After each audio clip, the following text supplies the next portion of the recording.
Welcome students. Our today's topic is memory. Memory can be understood as a basic storage media.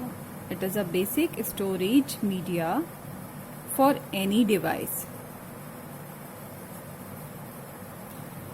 It can be classified into primary versus secondary.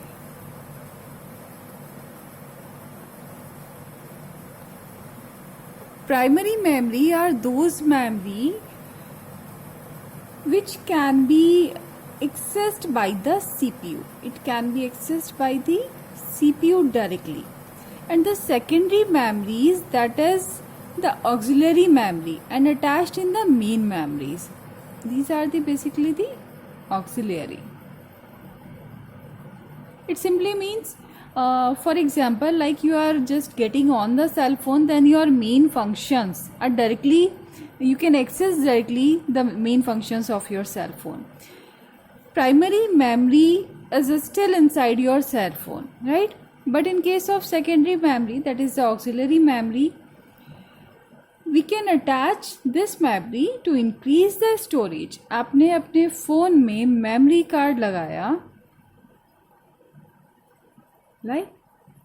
Memory card जो लगाया है वो एक secondary memory का example है. ठीक है, अब इस चीज को फर्दर डिवाइड किया गया random access memory versus read only memory में. Random access memory are volatile in nature, these are volatile, while read only memory are non volatile. अब वॉलेटाइल क्या है? Volatile can be understood as, अगर आप system की power हटा दें और डेटा डिलीट हो जाए, सिस्टम की पावर ऑफ करने पर अगर डेटा डिलीट होता है, then such memories are volatile in nature. और अगर ऐसा नहीं है, पावर की ऑन या ऑफ करने से आपके डेटा पर कोई इफेक्ट नहीं हुआ, then that are non volatile memories, right?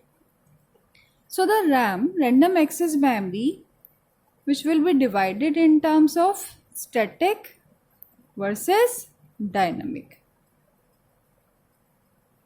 And the read-only memory can be further divided in terms of programmable read-only memory, erasable programmable read-only memory, and electrical erasable programmable read-only memory.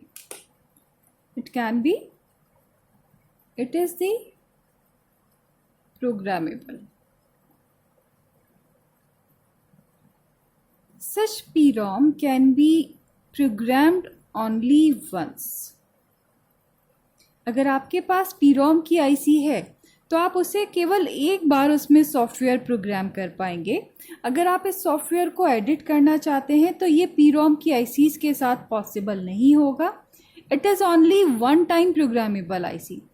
It cannot be reused again and again. So this was the main drawback of such ICs कि आपने जो software एक बार डाल दिया वही उसमें maintain रहेगा.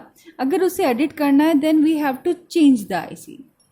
This drawback can be edited in terms of erasable programmable read-only memory. Such ICs can be programmed again and again. It depends on the user कि how many times he or she want to reprogram the IC. These ICs can be identified like, for example, this is my ROM IC, EPROM IC. By how I am going to identify this IC? इस तरह की ICs के centre में आपको एक glass का window मिलेगा. आप देखकर पहचान सकते हैं कि ऐसी ICs जिसका all the sides are getting covered with the black enamel and centre में आपको एक ग्लास का विंडो मिलेगा. और इस ग्लास के विंडो के नीचे you can visualise the micro controller. यहाँ पे आपको एक कंट्रोलर आईसी दिखेगी जिसके चारों तरफ बहुत बारीक से वायर्स कनेक्ट होंगे. आप किस आईसी को रीप्रोग्राम कर रहे हैं? This is that memory actually. हम इसे रीप्रोग्राम करने का तरीका क्या है? Keep out the IC from the circuit, उस आईसी को कहाँ रखेंगे? एक यूवी इरेजर होता है, अल्ट्रा वायलेट इरेजर, इसमें इस आईसी को प्लेस किया जाएगा for the approximately 15 to 20 minute duration. Then the data of the IC will be wash out, delete हो जाएगा, राइट. अब इस आईसी को आप दोबारा से रीप्रोग्राम कर सकते हैं according to your desire. New software can be programmed in this IC and this IC can be placed again into your circuit. But again one drawback exist. Think about that कि अगर आपके mobile phones में EPROM लगी हुई होती तो आपको बार बार अपने फ़ोन को ओपन करना होता, वो आईसी निकालनी होती, उसको यूवी इरेजर में डालना होता, डेटा इरेज करना होता एंड दैन अगेन वापस से फ़ोन में प्लेस करना होता.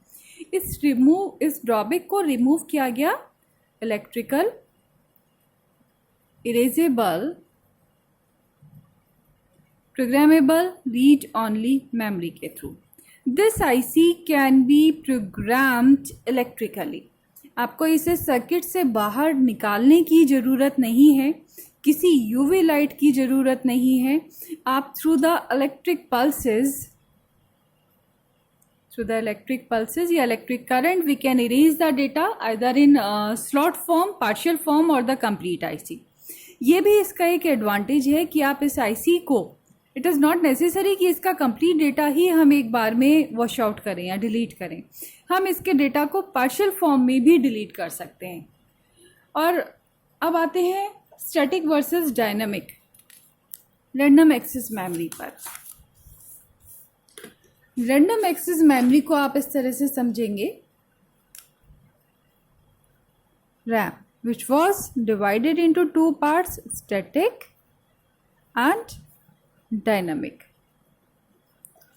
Static RAM was made up of latches and transistors, while the dynamic RAM was made up of capacitors and transistors. SRAM is said to be much faster than DRAM. Why SRAM is faster than DRAM? Because such IC did not require any of the periodic refresh. Periodic refresh को समझने के लिए हमें पहले DRAM पर आना होगा. DRAM के कंस्ट्रक्शन में we are using a capacitor, और कैपेसिटर जो कि आपका चार्ज एलिमेंट है, कैपेसिटर की प्रॉपर्टी ये है कि आपको हर मिली सेकेंड के अंतर पर आपने इसमें कुछ चार्ज स्टोर किया, इस चार्ज को डीके ना हो ये चार्ज, इसके लिए हमें at every millisecond interval we have to provide some sort of pulses to refresh the data. These pulses are used to refresh the data so that the data can be sustained longer for the DRAM, otherwise it will get out, wash out. This is known as the periodic refresh. This periodic refresh keeps down the speed of DRAM, slow कर देता है DRAM की speed को.